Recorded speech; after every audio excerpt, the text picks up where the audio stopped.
Have you ever stopped to think why some people have everything and yet seem empty? Money in the bank, friends nearby, freedom to do whatever they want, and still anguish, distrust, a feeling that something unbuyable, unpostable, and unborrowable is missing. Seneca, almost 2,000 years ago, saw this dilemma. It is not the man who has too little, but the man who craves more that is poor. And this sentence opens the door to a conversation that blends three pillars of human life: wealth, friendship, and self-mastery. The allure and danger of wealth. We live in a world where wealth is almost synonymous with success. But the question is, do you own things, or do they own you? Seneca was a rich man, very rich, but he warned, wealth is an excellent slave, but a poor mistress. The problem is not in the gold, it's in the one who carries it. And then you look around.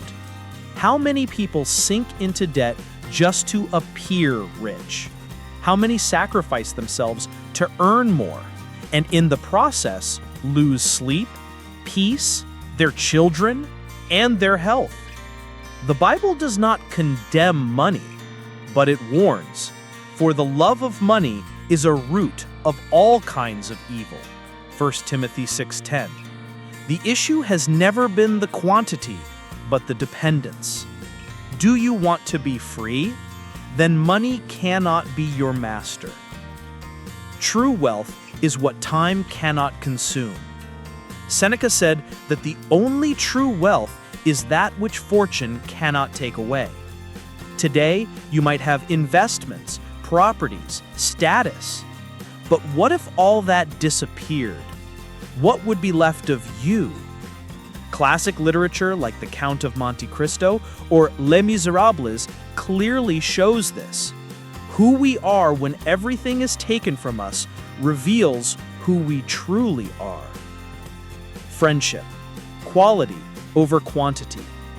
In a time when everyone has 1,000 friends on social media, loneliness has never been so prevalent. Seneca said that true friendship is not born from utility, but from shared virtue. He said, whoever is a friend because of what the other has ceases to be a friend when the other loses. How many relationships today would withstand the loss of status, house, car? The Bible in the book of Proverbs says, a friend loves at all times, and a brother is born for a time of adversity. Proverbs 17:17. And so we return to wealth. Perhaps your greatest fortune lies in the few with whom you can be vulnerable without being judged, with whom you don't need to win, just be. In literature and history, we see that true friendships are forged in suffering. David and Jonathan, Don Quixote and Sancho Panza, Frodo and Sam. Seneca saw friendship as something that educates the soul. He said that a good friend is like a mirror. It shows you what you are without distortion, but with love. Self-mastery, the unshakable foundation. You can conquer cities, but if you don't conquer yourself, everything crumbles. Seneca said, no man is free who is not master of himself. Self-mastery is the key that holds the other two doors, of wealth and of friendship, because without it, money governs you. Without it, pride destroys friendships.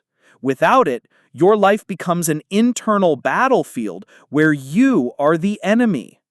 The Bible reinforces, better a patient person than a warrior, one with self-control than the victor of a city. Proverbs 16:32. How to practice self-mastery today. Silence before reaction. Don't reply in anger. Self-mastery begins with 5 seconds of waiting. Daily review. Seneca did this every night. He would ask himself, "Today, was I better than yesterday?" Avoidance of excesses. Not everything you can do, you should do. Mastering yourself is saying no when your body and mind say yes. The interconnectedness of wealth, friendship, and self-mastery.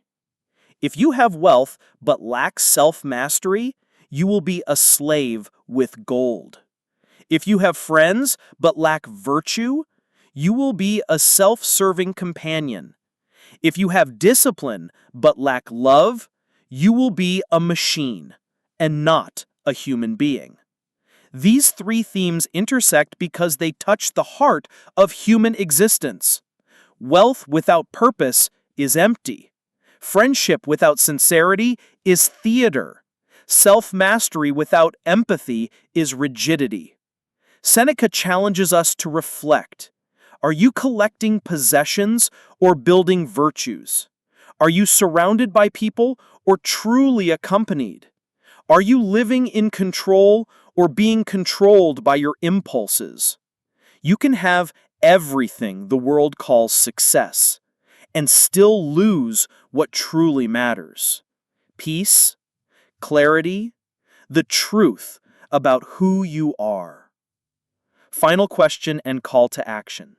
If this video made you think, share in the comments which of these three themes resonated most with you: wealth, friendship, or self-mastery. And if you want to continue exploring these topics with depth and humanity, subscribe to the channel now. Here we talk about what truly matters, even when the world prefers to ignore it.